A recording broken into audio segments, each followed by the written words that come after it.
Alright guys, James at Rampant Lion Reviews again for you today. So for this one we're doing another little out and about review, and today I'm in the Blackness area of Dundee. This is Belfield Street, so we're going to go in and we're having a little look at 71 Brewing, who are a kind of new boy on the block. I've tried one or two of their beers before and I've been impressed, so we're going to go in and have a little look at their bottle shop, bar and things like that. Quite exciting, the first ever video that I filmed in Dundee. Cheers. So yeah, your entrance is just over there, but this is quite a famous old building, this one. This is an old foundry and munitions and stuff were made here during the war. So this particular building was actually the reason that Dundee was bombed during the war, because they were making a lot of munitions and things like that here for the war effort. But basically, walk inside here. Sorry, the wind will be blowing until we get inside. You can see, there's your opening hours. But you come in, and you've just got a nice little kind of snug over here, which is pretty cool. So they've got a few merchandise things and that over here. So yeah, the 71 Brewing symbol, incidentally, is this here. Just this. So yeah, when you come through the door, you've got this nice little bar here. It's actually it's quite small and things, but it's nice and pretty good. So you come up here.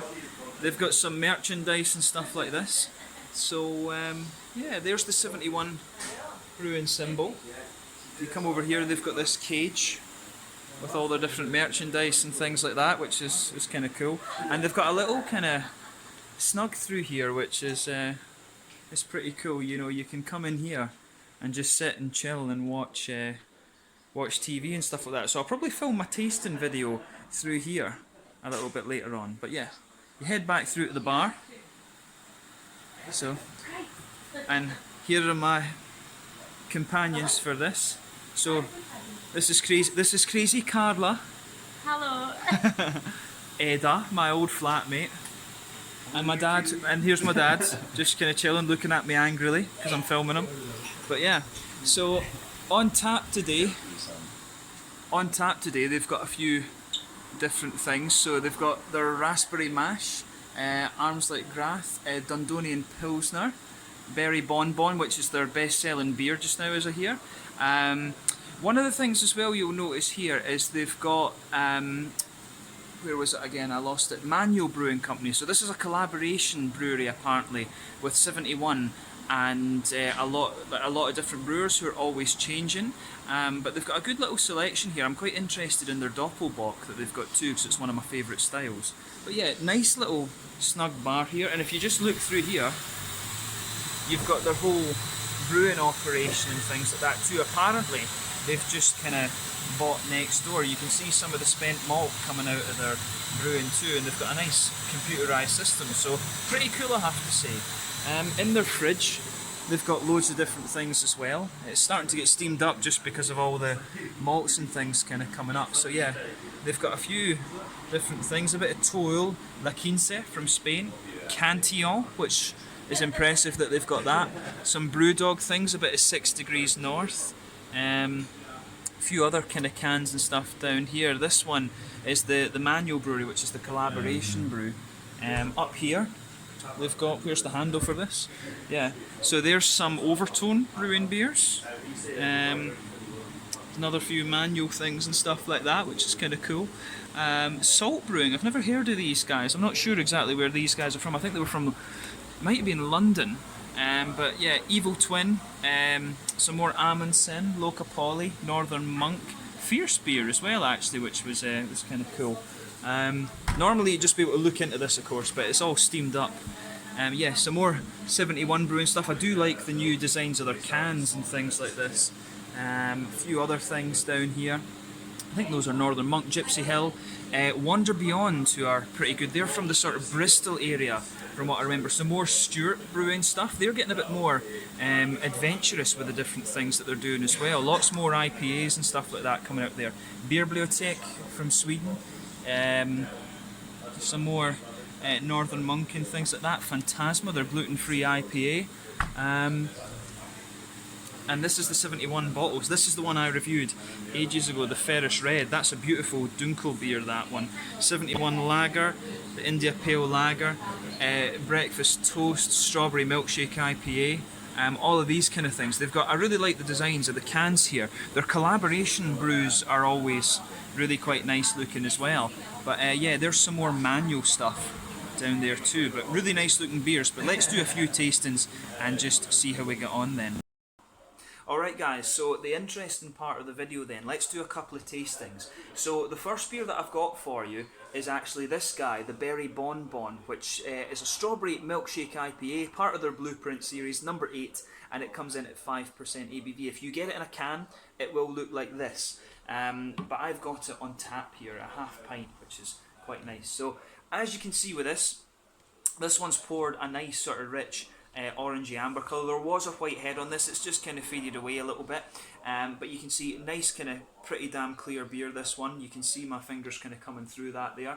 In terms of aroma, you know, straight away you get these kind of candied strawberries, which is, you know, it's just lovely actually. In Scotland we eat a lot of berry fruits and things like that, raspberries, strawberries, black currants, blackberries. You know, those are the main fruits that we produce, to be honest with you. So for those of you watching in Sweden and America and everywhere else, yeah, berry fruits are the famous thing from Scotland. But I mean, straight away with this beer, you're going to smell those lovely juicy berries. It does smell as if it has a little bit of tartness to it, which is kind of interesting, but very, very candied in its aroma. Underneath that, you definitely get a little bit of lactose. It's almost a little bit of it's almost got a little bit of vanilla in it as well, which is kind of is kind of nice. So definitely a milkshake IPA, this one. I don't think there's any doubt about that. On the hoppy side of things, there's really not that much to it. I mean, it's got a little bit of grassiness maybe. I would suspect that the strawberry aromas coming out of this one are because they've added strawberries to the brew, and we'll talk about that when we actually taste it. But yeah, really sweet, smooth smelling beer, this one. So as I always say, just take a little bit of time and enjoy the aroma before you actually get stuck into the beer. But yeah, it's really nice. It's a really nice smelling beer, this one. So let's have a taste of this and see how we got on. And this one is the Berry Bonbon, a 5% strawberry milkshake IPA from 71 Brewing here in Dundee. Let's get stuck in. Slàinte, skull. There you can see my nice wee 71 Brewing glass. Cheers.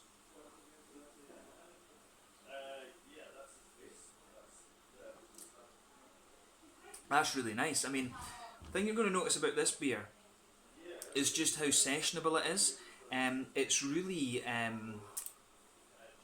it really is just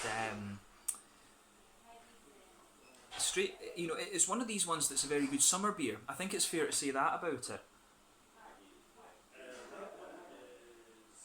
So the middle of your palate, you're going to have a really nice kind of smooth white.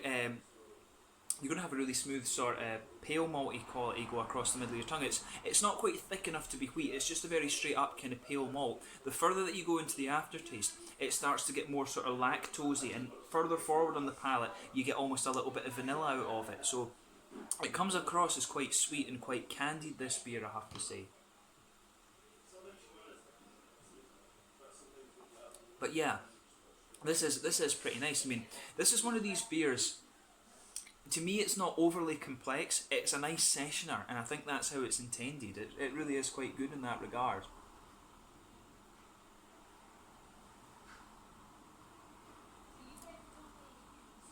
So this is the interesting thing about this. When you add fruit to beers, I've told you about this before, usually if the fruit flavours are extracted from the hops, you'll get them just behind the front curve of the palate. But then if you actually add fruit to the beer, what it does is it suppresses a little bit of the IBUs around the front of the tongue. It takes away some of the green side of the hops. That's what's happening in this beer. You've got this nice juicy kind of strawberry note all the way around the front of your palate. Because to be quite honest, there's not a lot in terms of hoppy character to this beer. I mean, back corners of the palate, there's maybe a teeny little bit of earthiness. As you come further forward, you maybe get a little bit of floral quality. There is a little bit of grassiness underneath the fruity side of things, but really the front kind of curve of your tongue is really quite strawberry, and you know, it's really just a kind of juicy strawberry, which is what you'd expect. They say it's a strawberry milkshake IPA, and it is like that. You've got the nice kind of lactosey, milkshakey qualities in the middle of your palate. You've got the strawberries on the front end of it, and it's nice. It's a solid beer, this one. It's a session beer, this. So it does what it says on the tin.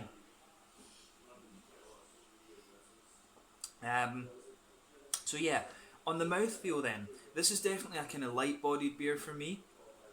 Carbonation is quite crisp actually. It's not too kind of stingy, if you like, but it's just nice and kind of smooth. I like how it all goes together. I would say the mouthfeel overall on this one is quite wet. It is quite a wet mouthfeel, this beer. Little bit of smoothness and also a little bit of sweetness from the kind of middle of your palate, the malts and the adjuncts that they've put in here. I would suspect, I don't think there is, I think there will be a little bit of lactose in here. There will definitely be if it's a milkshake IPA. But you get that nice smoothness and slight sweetness to this beer.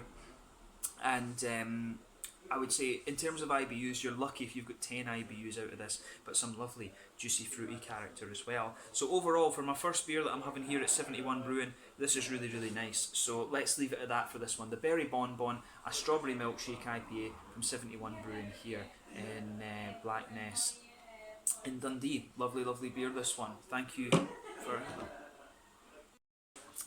Alright guys, second beer then of this little tasting. So this one is the Tropical Stout, which comes in, I think it was 6% this beer was coming in at. But this one is a collaboration with Brewdog. And, you know, I'm really curious to see how this turns out. It's not often that you'll see a beer labelled as a Tropical Stout. But as you can see, and as you'd expect when it's a stout beer, lovely dark ebony rosewood colour. There's a solid kind of, I would say about a quarter or a third finger of a frothy kind of medium beige head there. One or two big bubbles sticking towards the side of the glass, a few little ones going up towards the bottom of the head too. But you know, you're not going to see any clarity to this beer just because of the colour that it is. But it looks as you would expect. So let's look at the aroma and see how we get on with this one then. Now, this, in terms of aroma, I think this is where this beer is really interesting because you do have a lovely juicy fruity note to it. But at the same time you get these roasty black malts just underneath. So for me, malt wise, this beer, roasty and black underneath, but it's not a very sharp roast. It is quite smooth actually, but not smooth enough that it's coffee. So lovely bit of roastiness to it. Bit of dark chocolate in there, you know, high cocoa is 70, 80, 90% cocoa chocolate in there. Maybe a little bit of brown sugar. There's definitely a little bit of a caramelly sweetness coming out of this one. But at that, it's quite a toasty caramel. I would say, yeah, quite toasty brown sugary notes. There's a bit of, you know, there's a bit of an almost milky chocolate quality to this beer as well. So yeah, the way that the malt comes out in this one is really nice. In terms of hoppiness, a little bit of earthiness, you can pick up a little bit of grassy and floral quality in there as well. From what Ian at the bar was telling me, this is the last keg that they have of this beer too. So this one, I don't think you're going to find again. So I was quite lucky to come in and actually be able to review this one. But you know, it's really nice. This, it almost comes across as like a sour black IPA in terms of its aroma, because the fruity side of the beer has a little bit of kind of tartness to it. So I mean, it has some sort of juicy blackcurranty, blackberry notes, almost like you would get from the Williamette hop, but at the same time it's got a little bit of like a raspberry sharpness to it. But if it's tropical, then it's going to be, you know, it's going to be things like mangoes and passion fruit and all this kind of thing. So the aroma to me though definitely comes across as being more juicy and tart and berry-like. So this is really interesting in terms of what's actually going on in the aroma here. So if you do somehow get the chance to try this one, like I said, this is the last keg that they've done, the Tropical Stout with Brewdog. Take a bit of time and enjoy that, because it really does come across quite nicely. Fruit wise, as I say, a little bit figgy, a little bit blackcurranty, blackberryish, maybe even a little touch of raspberry tartness in there. But it's got a lovely malt base to it in its aroma, so take a bit of time and just appreciate that before you taste the beer. But let's have a taste of this one then. This one is the Tropical Stout from 71 Brewing here in Dundee in collaboration with Brewdog up in Ellen, just near Aberdeen. Slàinte, skål.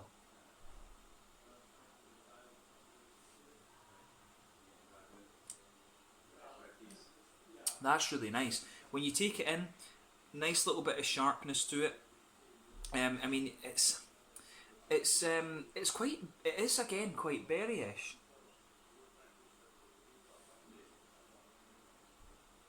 Yeah, it is in the beginning for me. It's quite almost berryish in its qualities, and then it just smooths out and that's when you start to get the more kind of tropical side of this beer coming out. So let's try and break this down a little bit. Middle of your palate, you've got a nice little bit of a roasty black malt just blanket in the middle of your tongue. On top of that, you start to get a kind of chocolatey quality, and in fairness, the one thing I would say about the black malt in this is that it comes across as a little bit more harsh or aggressive than you would think in the aroma. And it isn't harsh and aggressive, that's maybe the wrong words to use. It's just it really dries out the middle of your palate and kind of sits there the further you go into this beer. So you've got a lovely roasty black malt backbone to this one. It's smoothed out a little bit on top of that with a kind of charred chocolate. In the very centre of your palate, you might pick up some brown sugars, like a kind of really toasty, well-fired caramel note.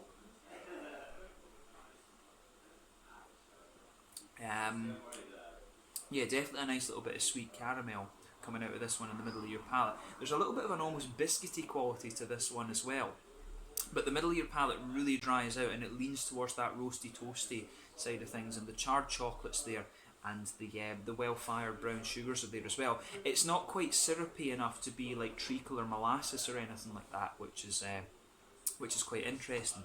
On the hoppy side of things, back corners of the palate, you've got a nice sort of dark earthiness to this beer, and as you come further forward, it kind of smooths out a little bit. You get a little bit of floral quality on the front corners of your palate, then round the very front curve of the tongue, it's a little bit lighter and more grassy. Behind the front curve of the palate, of course, that's where you get that nice oily bubble where those juicy, fruity esters start to push their way out of the beer.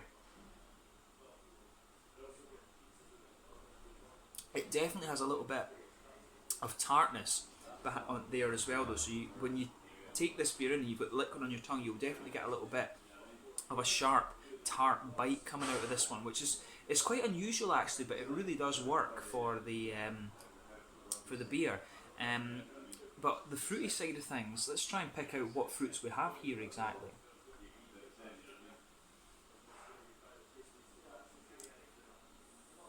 Yeah, so for me, it's interesting that, because I'm sure they'll have maybe used like mangoes or they might have used like Simcoe and things like that will give you passion fruit and stuff like that that would normally give you passion fruit and things like that out of this beer.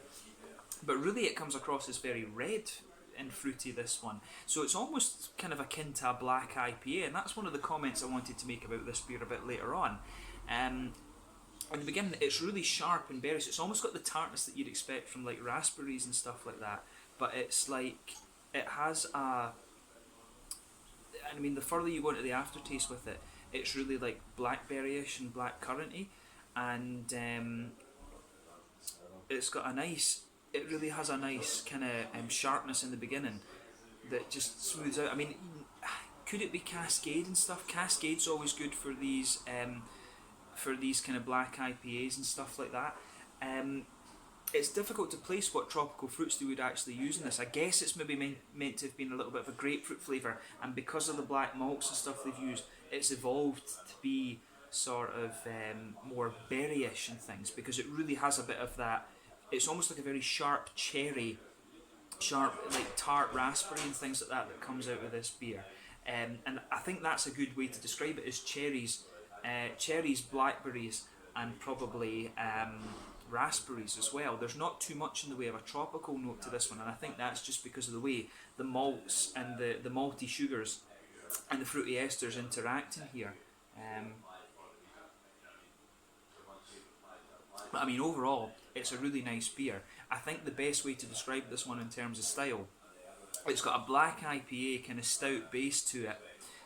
It's got a little bit of the black IPA hoppiness, right enough, but it's got a little bit of the kind of sour quality that you would expect of it's almost like a sour black IPA. That's probably the best way to sum it up. In terms of the mouthfeel, mid-bodied, carbonation's very smooth. I would say this is almost like a kind of it's almost got the kind of Cascale sort of mouthfeel consistency to it. In terms of IBUs, I think we're talking about 50 IBUs there. A little bit of sharp fruitiness in there also. Like I say, it's got a little bit of tartness to it, but there's a good balance between the roastiness and the sweetness in the malt base as well. This has been a little bit of a longer tasting for an out and about review, but that kind of tells you that this beer is quite unusual, and have a taste of this one if you get the chance. Like I say, the tropical stout, a collaboration with Brewdog up the road in Aberdeen. Very unusual beer, this one, so have a go at it for yourself and just see what you think. I think I'll do one more tasting, and then that'll be it for the tastings for this little visit to 71 Brewing. Cheers. Alright guys, so last little beer tasting here then at 71 Brewing in Dundee. For this one I've gone for the Celebrator, which is a doppelbock at 7.2%, collaboration with Brewdog from just up the road in Ellen in Aberdeen. So yeah, kind of in terms of colour, I would say this one's a little bit rubyish, kind of mahogany in colour, kind of almost like ivory, sort of creamy in terms of its head. One or two big bubbles on the side of the glass, a few little ones going up towards the bottom of the head, but overall pretty much what you would expect from a doppelbock. This one, there's a few breweries recently been marketing my box as doppelbocks, and the my box obviously they're a little bit more kind of blonde and amberish in colour, but this one definitely has the right kind of colour profile you'd expect from this beer.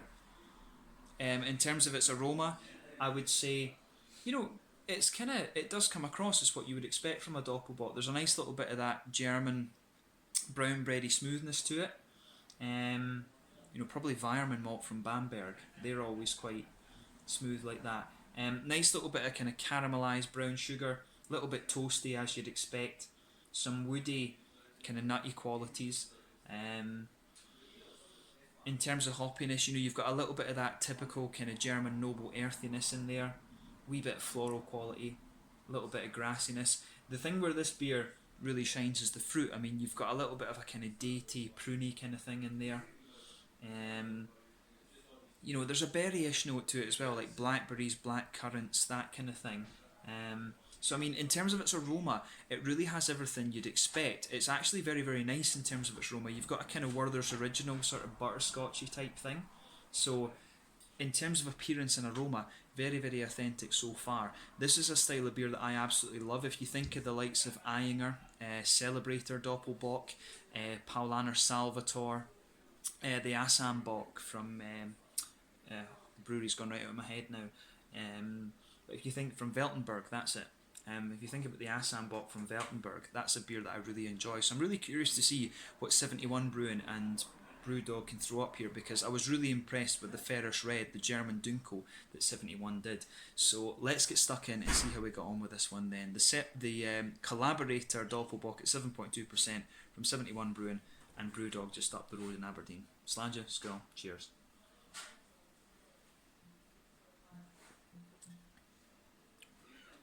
That's actually pretty good. It's really nice that. A little bit different. It's straight away in the middle of your palate. We'll talk about the malty side of this beer first. You've got a nice kind of smooth brown bready quality across the middle of your palate, which is what you'd expect. Very centre of your tongue, you've got a nice kind of. You've definitely got a little bit of a slightly richer, kind of more oily caramel in there. It's a little bit toasty. You've got a bit of a woody kind of undertone to it as well. Some kind of nutty elements coming out towards the front of the tongue as well. If you move out from the centre of your palate, you've got a little bit of a kind of biscuity quality in there too. So I mean, this one really has the malt base you'd expect, and when it comes to brewing doppelbocks, the difficult thing to get with these is the malt base, and they've got that pretty much down here. The doppelbock's a type of lager beer, and you always think of the Helles, the Dunkels, and sometimes the Schwarzbiers.